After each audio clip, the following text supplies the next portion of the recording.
皆さんこんにちは。実は最近サンフランシスコの状況が目まぐるしく変わっていまして、1年前のホームレスのテントがずらーっと並んだ光景はもう過去のものになりつつあります。ということで治安のアップデートです。皆さんはサンフランシスコの治安最悪という動画やニュースを聞いて、最悪の基準って何だろうと考えたことがありますか？アメリカの都市で最悪なのか、動画を作った人の経験上で最悪なのか、それともいやさやかに浮気されちゃったよ最悪だよのレベルの最悪なのか、よく分かりにくいかと思います。こんな時やはり数値でしっかり見ていかないと正しい判断ができにくいかと思います。今日は治安の中で一番心配な殺される率、殺人率でサンフランシスコを見てみたいと思います。まずはアメリカの各都市の10万人あたりの殺人率を見ていきたいと思います。ここでは日本人の皆さんに関係のありそうな大都市を選んで、人口10万人あたり何人殺されたかという数値を挙げています。ニューオーリンズは全米でもトップクラスの殺人率になっているんですけれども、観光に行った時はそんな感じは全くしませんでした。やはり各都市ごとに危ない地区があって、そこで起こっているのだと思います。こちら2ページ目、ロサンゼルスから殺人率が1桁台に入ります。で、ハワイのホノルルなんですけれども、2023年のデータが出なかったので2021年を使っています。ニューヨークよりもシアトルが殺人率がわずかなんですけれども高いのには驚きました。サンフランシスコは 4.7 で全米でも低い方に入ります。それでは他の国の都市と比べるとどうなるんでしょうか。バンコクよりはちょっと安全といった感じですが、しかしやはりパリやロンドンには完全に負けてしまいます。やはり銃社会のアメリカでは他国にはかなわないのでしょうか。日本は東京のデータが欲しかったんですが手に入らなかったので、国全体の数値を上げています。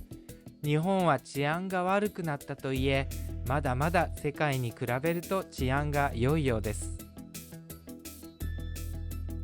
ここで交通事故のデータを見てみますと、サンフランシスコで殺されて死ぬよりもアメリカで車を運転して交通事故で死ぬ確率の方がはるかに高いようです。ご覧のようにサンフランシスコの殺人率は日本で2006年に交通事故で死ぬ確率よりもちょっと低いぐらいです。その後技術が進んで自動ブレーキなども出て、2021年には交通事故の死亡率はぐっと下がっています。さて、今回もテンダーロインを歩きながら最新の情報を報告させていただきます。まずは地図の白丸から黄緑のルートを歩きます。このようにテンダーロインでも赤のところだけ治安が悪くなっていまして、同じ通りでも片側は普通なのに反対側は人々が集まって危なく感じることもあります。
サンフランシスコは約 10km 四方の小さな都市です。ホームレスの人たちから日本ではご家族ぐらいしかいない資産何兆円という大富豪が84家族もいる非常に格差の離れた人々がこの小さな町で暮らしています。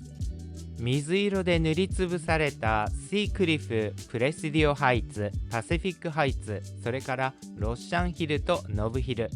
これらのエリアは大富豪が住むところで治安は非常に良い場所です。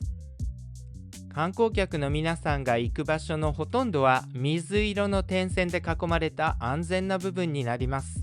赤い地区は入らない方が良い場所ですが、美味しいレストランなんかもありますので、どうしても入る場合は夜はタクシーなどを使ってください。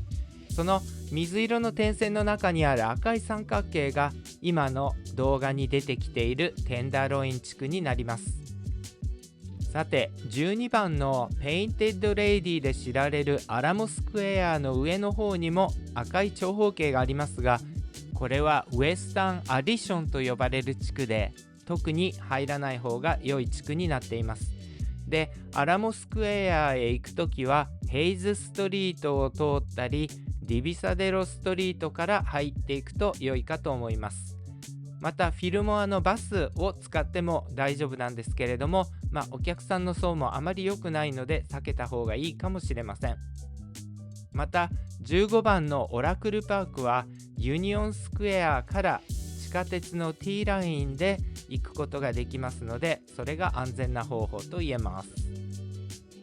またケーブルカー乗り場やユニオンスクエア周辺ではやはりテンダーロインに近いということで、ホームレスの人が彗星のようにさーっと横を通っていくことがあります。私たちは親しみを込めて彼らをコメットさんと呼んでいます。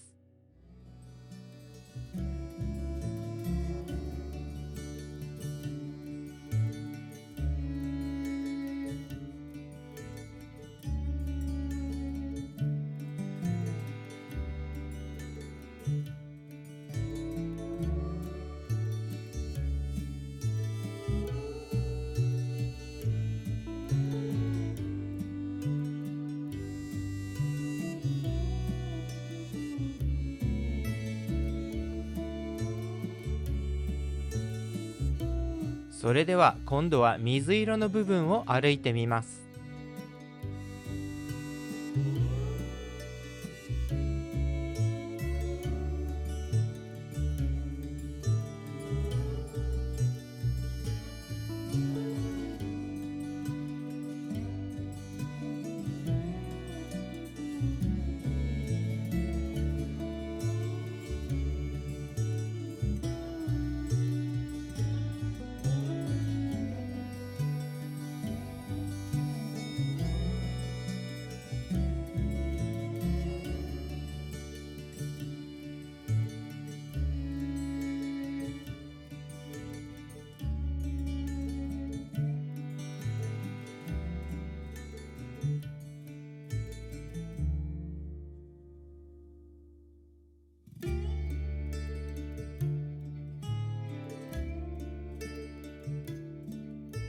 このように路上に寝ている人を見つけたら、自分は必ず息をしているかどうか確認して通り過ぎます。息をしてないときはもちろん救急車を呼びます。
次はオレンジ色の点線を左の方から右の方へ歩いていきたいと思います。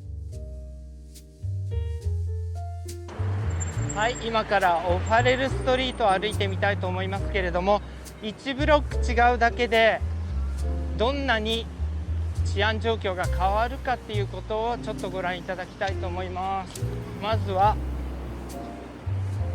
800番地、オファレル800番地のブロックですね。ここが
次がオファレルの600番地に入ります。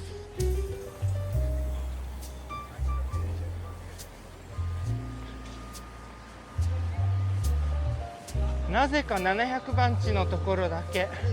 皆さん It's a camera 皆さん人が溢れてるんですよね。600番台は結構綺麗でございます。綺麗って日本みたいに綺麗じゃないんですけれども、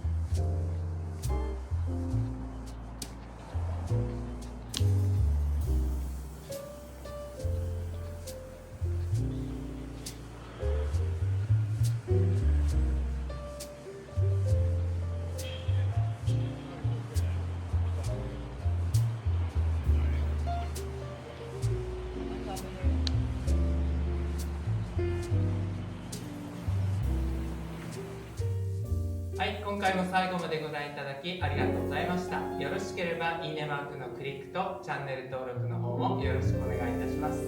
それではまた次回まで。さようなら。